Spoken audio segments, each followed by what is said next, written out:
What do you do, rob a bank? He's a law-abiding taxpayer minding his own business.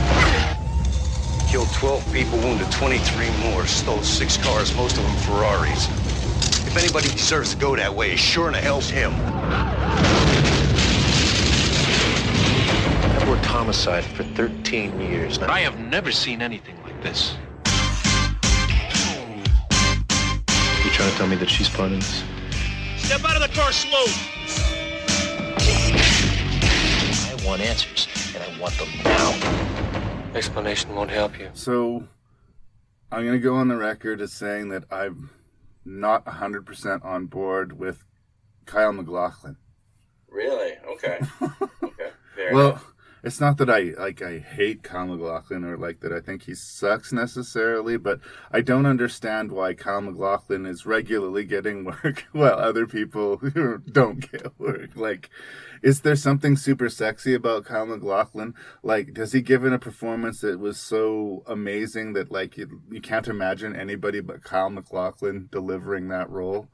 Like, yeah, he was the center of Twin Peaks, but Twin Peaks was a fucking, like, completely absurd carnival circus, you know? Like, any part of that whole universe, sort of, you're infected by the weirdness, but it wasn't about Kyle MacLachlan. Like, the star of that show was David Lynch. Yeah. So, my left-handed compliment will be that this is one of my favorite roles of Kyle MacLachlan that I've ever seen in this hidden movie. He plays an alien who is pretending to be a human being. Yes. Who is partnered up with Michael Nouri, a badass, totally 80s cop, to help. I love the fact that the character's name is it's very much an 80s cop name, Tom Beck. He and Kyle MacLachlan are teamed up to try and stop this spree killer. Kyle MacLachlan's backstory is like the person had killed his partner. But the more we learn about Kyle MacLachlan and the more we see just how he behaves, the more this guy's not on the level. And the more we have to kind of wonder, when are these beans going to spill? Yes. There's a hilarious scene where they're, of course, drinking in the one cop's house that I think should be noted and worthy, and is a very Kyle MacLachlan leap sort of moment. Yeah.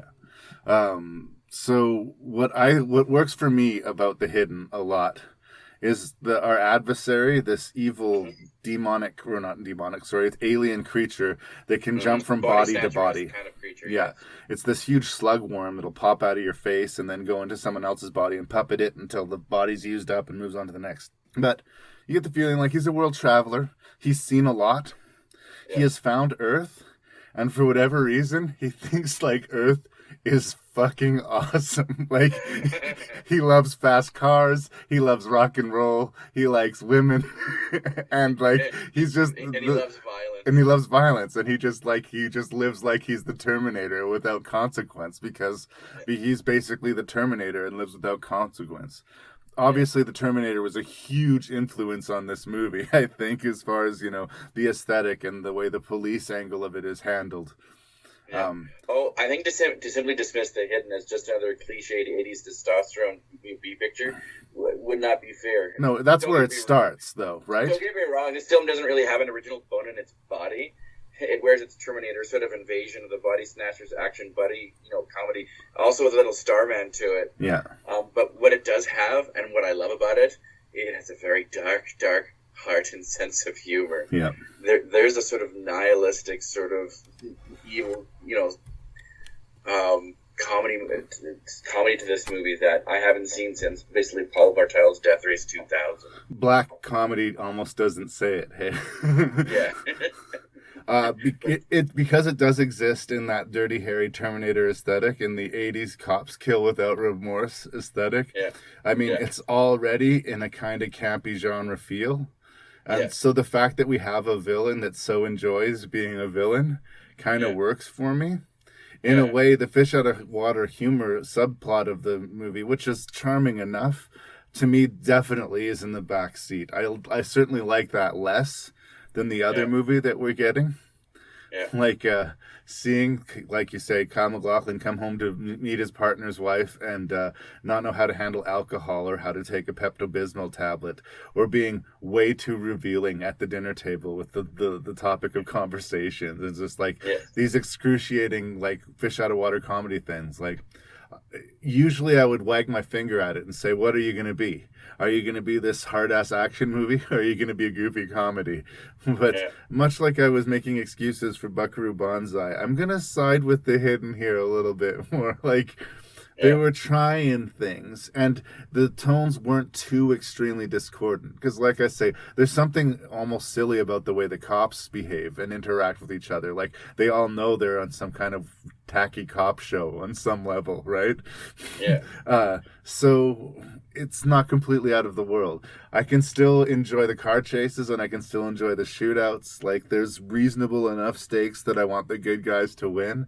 But I think the main thing, the main focus of this movie, much like The Alien is enjoying itself, that's what the people making this movie wants of the audience. They just want you to be having a good time while you're watching The Hidden. And I do. I did in the 80s, and I still do today. The real question is if you hadn't seen this movie in the 80s, if you just sat down in 2017 and watched The Hidden, do you think it holds up? Oh, I think I do. I think the script is very, very strong from the scriptwriter, and I think Jack Schiller was a very capable director. I love the fact that he's made sort of two horror comedies that I love so much dearly in the 80s. I enjoy its dark, dark black heart. It's very nihilistic in its violence and its humor.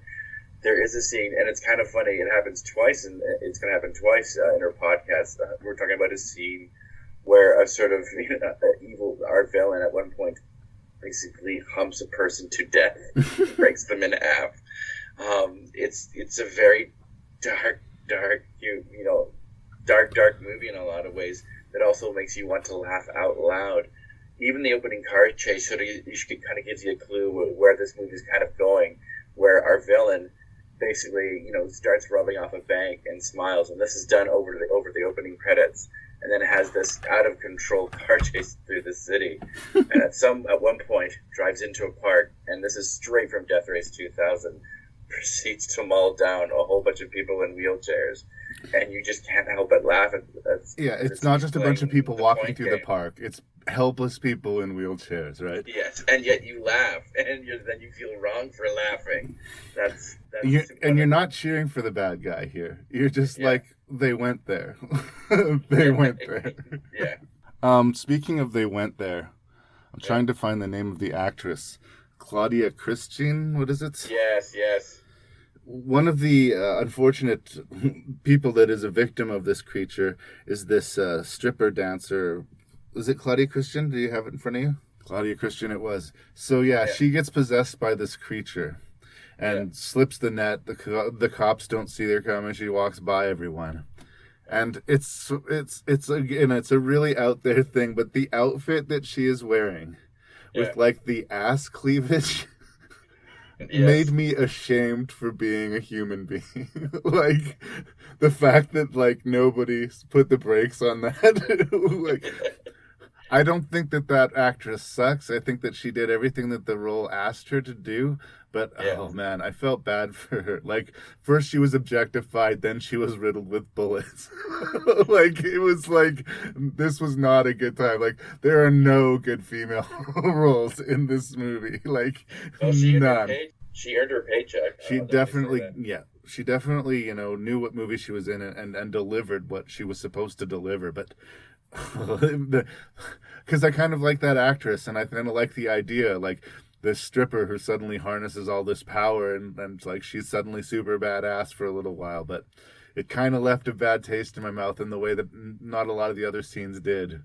Most of this was fun. Most of this was I do think she gets one of the funniest scenes, though. I've already sort of alluded to it earlier, but I think it's kind of, I don't know, the scene where that such slimy John, which, very 80s dialogue comes up, and right away she fucks him to death.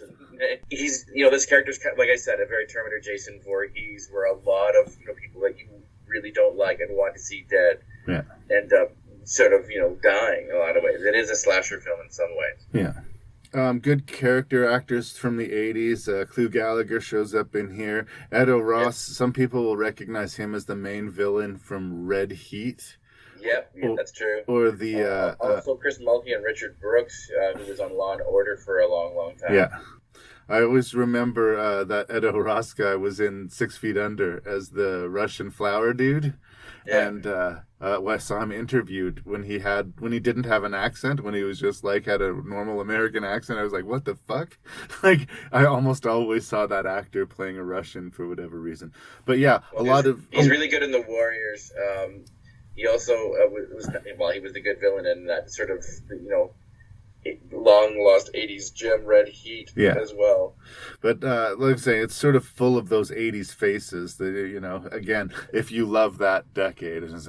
I'm going to say that I think that if you're coming into The Hidden today, you'll probably like it. There might be some stuff that makes you roll your eyes a little bit. Some of it is a little bit saxophone 80s era.